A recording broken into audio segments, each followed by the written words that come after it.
అదే సమయంలో మీరందరూ కలిసి నన్ను శాసనసభ నాయకుడిగా ఎన్డీఏ శాసనసభ నాయకుడిగా ఎన్నుకున్నందుకు మనస్ఫూర్తిగా అందరికీ నమస్కారాలు తెలియజేస్తున్నా, అభినందనలు తెలియజేస్తున్నా, ధన్యవాదాలు.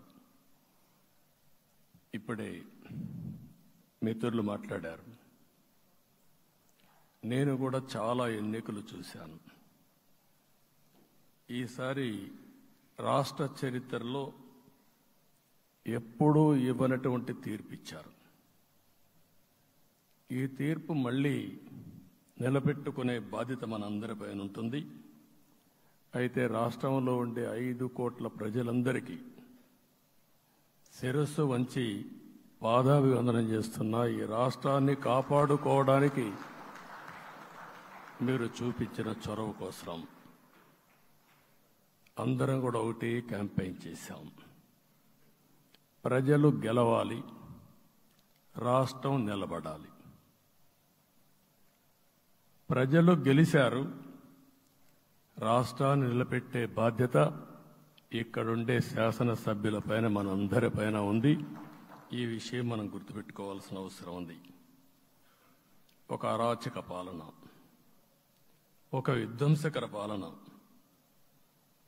మామూలుగా ఇది చూస్తే ఈ కూటమి ఏర్పాటు చేసినప్పుడు కూడా నేను ఎప్పుడూ మర్చిపోలేను. ఇప్పుడే పురంధేశ్వరి గారు చెప్పారు, పవన్ కళ్యాణ్ గారు చెప్పారు.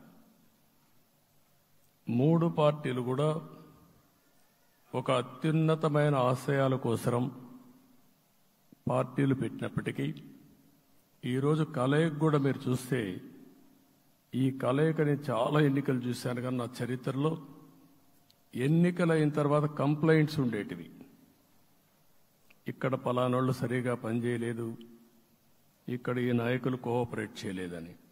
నేను చూసిన మొట్టమొదటి ఎన్నిక ఈసారి ఎన్నికల్లో మాత్రం 100కి 100% 3 పార్టీల నాయకులు కార్యకర్తలు సమిష్టిగా పనిచేశారు.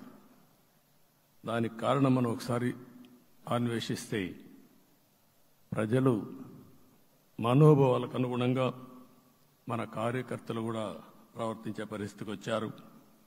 రాష్ట్రంలో ఉండే ప్రతి ఒక్క కార్యకర్తని, 3 పార్టీల తరపున ఉండే ప్రతి ఒక్క కార్యకర్తని, నాయకుడిని మనస్ఫూర్తిగా అభినందిస్తున్నా, ధన్యవాదాలు తెలియజేస్తున్నా, కృతజ్ఞతలు తెలియజేస్తున్నా. మేము చాలా వేవ్స్ చూసాం. 94లో 1 సైడ్ ఎన్నికలు జరిగాయి. అప్పుడు కూడా ఇన్ని సీట్లు రాలా, ఇన్ని ఓట్లు రాలా. ఈరోజు మనం చూస్తే 175 సీట్లకు గాను 164 సీట్లు గెలిచాం. అంటే 11 సీట్లే ఓడిపోయాం. అంటే స్ట్రైకింగ్ రేట్ 93%. అంటే మామూలుగా 93% రావడం అనేది దేశ చరిత్రలోనే అరుదైన అనుభవం ఇది. అలాంటి అనుభవం ఇక్కడ చూపించారు. ఓటింగ్ కూడా 57% ఓట్లు వేశారు. మనకు 50% ఓట్లు వేస్తే ఎక్కువ అనుకుంటాం.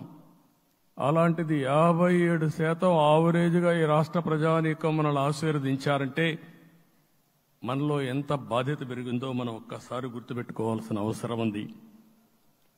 జిల్లాల వారీగా, పార్లమెంట్ల వారీగా విశ్లేషిస్తే శ్రీకాకుళం క్లీన్ స్వీప్ 7కు 7 గెలిచాం. విజయనగరం అన్నీ గెలిచాం. అరకు 2-3 ఎన్నికల్లో మనం గెలవకుండా ఈసారి ఎన్డీఏ అభ్యర్థులు చూస్తే 7కు 5 గెలిచాం. మన దురదృష్టం పార్లమెంట్ పోయింది. అక్కడి నుంచి వైజాగ్ 7కు 7 గెలిచాం. అనకాపల్లి 7కు 7 గెలిచాం.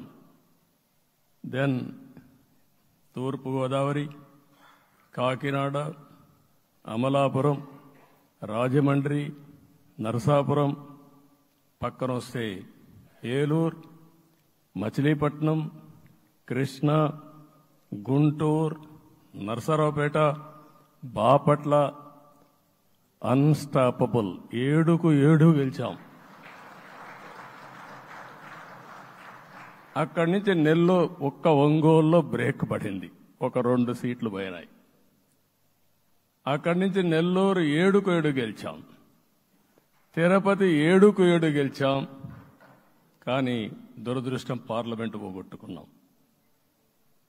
చిత్తూరు ఎప్పుడు ఇన్ని సీట్లు గెలవాలి, 7-7 గెలిచాం. అక్కడి నుంచి రాజంపేటలో 7-4 గెలిచాం, 3 సీట్లు పోగొట్టుకున్నాం, పార్లమెంటు పోయింది. అక్కడి నుంచి మీరు చూస్తే చరిత్రలో ఎప్పుడూ గెలవని విధంగా కడపలో 7-5 గెలిచాం మనం. ఆ తర్వాత అనంతపురంకి వస్తే క్లీన్ స్వీప్ 7-7 గెలిచాం, హిందూపూర్లో 7-7 గెలిచాం, నంద్యాల ఎప్పుడూ ఊహించని విధంగా 7-7 గెలిచాం. ఆ తర్వాత కర్నూలుకు వస్తే 7-5 గెలిచాం. నేను ఈ 11 మందిని కూడా అదే మారిగా జనసేన మిత్రులు పవన్ కళ్యాణ్ గారు 21 సీట్లు తీసుకొని 21 గెలిచాడు.